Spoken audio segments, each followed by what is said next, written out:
제52강은 순례는 여자가 돼서 돌아오는 여행입니다. 남자인 내가 밥상 차리는 여자가 된 것은 2016년 6월 초부터였다. 어언 10년이 지났다. 그것이 모두 스페인 남자 키코 때문이었다. 키코를 만나지 않았다면 지금도 아내가 차려주는 밥상을 편안하게 받고 있을 것이다. 지금도 가끔 생각나는 키코, 그는 누구인가? 산티아고 순례 27일차 되는 날인 2016년 5월 17일의 일이었다.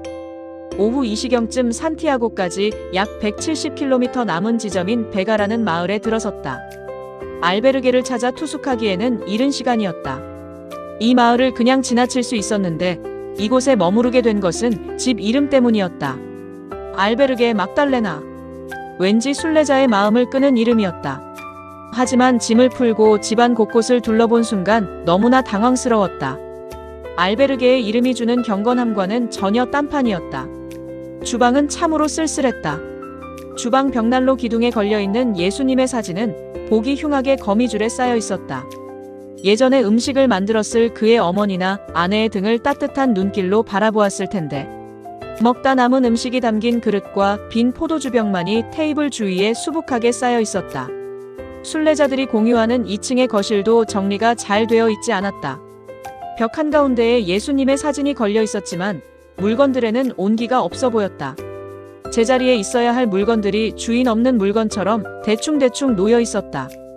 알베르게 1층 방들도 엉망이었다. 창문은 두꺼운 커튼으로 닫혀 있었고 침대들은 먼지로 가득했다. 오래 방치된 빈집처럼 거의 폐허가 되어 있었다. 그런 모습들이 민망했는지 키코는 내게 방명록을 보여주면서 자기 자랑을 했다. 거기에는 그해 2월 추위에 떨다 키코 집을 찾아 머문 우리 젊은 남녀들의 글이 적혀 있었다. 전기난로를 갖다 주고 따뜻한 차를 끓여준 집주인의 친절에 감사하는 글이었다. 우리 젊은이를 부모처럼 따뜻하게 감싸준 키코에게 감사하다는 말을 전했다.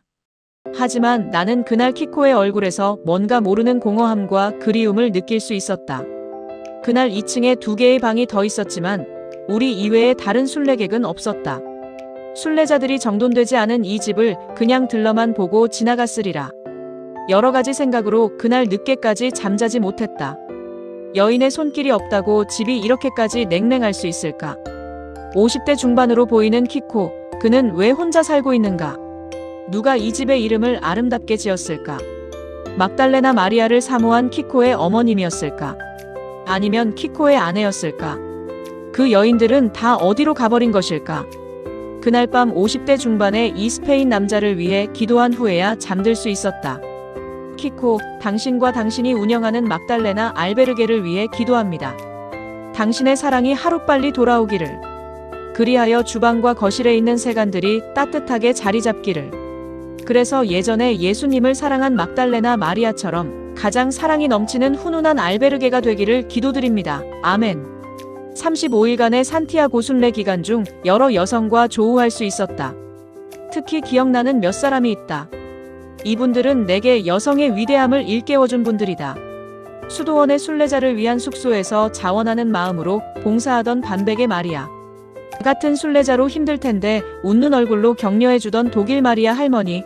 늘 나보다 먼저 길목 카페에 앉아 늦게 오는 나를 향해 손 흔들어주던 10년 연상의 스위스 여성 자넷. 그것도 한 번도 아니고 5번이나. 우연치고 기막힌 우연이 아닐까? 한나절 함께 걸었던 칠레 아가씨 베로니카도 기억난다.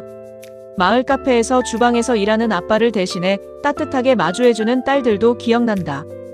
위대한 여성들의 힘인 모성애 덕분에 순례길을 완주할 수 있었던 것 같다. 산티아고를 떠나면서 이런 생각을 해보았다. 만약 산티아고 길에 남자들만 있다면, 세계 각국에서 온 순례객들도 모두 남자라면, 마을의 카페와 레스토랑에서 마주해주는 사람도 모두 남자라면, 순례길이 얼마나 삭막할까? 과연 순례객들이 끝까지 걸어낼 수 있었을까? 산티아고 순례를 다녀온 후 얼마 되지 않은 어느 저녁, 주방에서 일하는 아내의 뒷모습에서 평생 가족을 위해 수고하시던 어머님의 모습이 보였다. 아내는 병상에 누워 계시는 장모님과 우리 부부를 위해 분가한 2자식 내외와 백김치를 특히 좋아하는 어린 외손주를 위해 꽤 긴 시간 동안 주방에서 분주히 움직였다. 아내의 이마에 맺힌 땀방울은 아침 이슬이나 그 어떤 보석보다 더 숭고하고 아름다웠다. 잠자리에 들기 위해 거울 앞에 돌아와 앉은 여인은 한 남편의 아내가 아니라 위대한 어머니였다. 어느덧 돌아가실 때의 내 어머님보다 더 많은 나이가 된 아내. 아내에게 남편의 이름으로 훈장을 주고 싶었다. 어떻게 한 여인이 4대 가족을 그 조그만 품에 품을 수 있는 것일까? 어쩌면 여자로 살아간다는 것은 타자를 위한 삶을 살아가는 것이 아닐까? 심리학에서 할머니 가설이 증명하듯이 지금의 인류인 호모사피엔스가 생태계 최고의 존재로서 자리매김할 수 있게 해준 생명력이자 위대한 유산이 아닐까? 그날 나는 위대한 결심을 했다. 내일부터 아침 밥상을 내가 책임지겠다고. 처음에는 어설퍼서 실수를 많이 했다. 아내로부터 잔소리도 많이 들었다. 하지만 내가 자원해서 하는 일이라 싫지 않았다. 밥상을 차리고 설거지를 하면서 깨달았다. 아내의 가사일이 가족을 위한 기도라는 것을. 어느 날 집안에서 여자로 살아가고 있는 동안 한 남자가 나를 위로하기 위해 나섰다.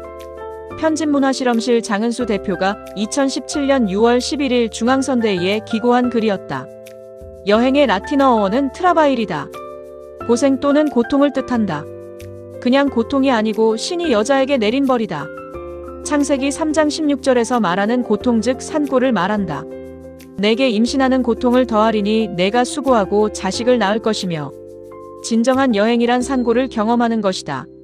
자기 안에 타자를 받아들여 생명을 낳는 일, 어머니가 자신의 목숨을 담보로 아이를 탄생시키고 그 아이를 위해 자신의 모든 것을 헌신하는 노력을 경험하는 것이다. 여행을 다녀온 후에 여자가 되지 못한다면 아마도 여행은 아니었을 것이다. 집으로 돌아와서도 여자로 살아가는 것이야말로 여행의 궁극이다. 장은수 대표의 글이 나에게 큰 힘이 되었다. 그리하여 지금까지 약 10년간 기쁜 마음으로 매일 아침 밥상을 차리고 설거지하는 남자로 순례하듯이 살고 있다. 또한 가사일이 가족을 위한 기도라는 사실을 깨달은 후 매일 새벽 아내와 나를 위해, 딸과 사위와 영민하게 잘 자라고 있는 손자를 위해, 아들과 며느리와 귀엽게 잘 자라고 있는 손녀를 위해 기도하고 있다. 그리고 당연히 현재의 구독자들과 미래의 구독자를 위해서도 기도하고 있다. 어느덧 끝날 시간이 되었네요. 다음 53강에서도 계속해서 일상의 순례에 대해 말씀드리겠습니다. 구독과 좋아요를 눌러주시면 큰 도움이 됩니다. 끝까지 들어주셔서 감사합니다.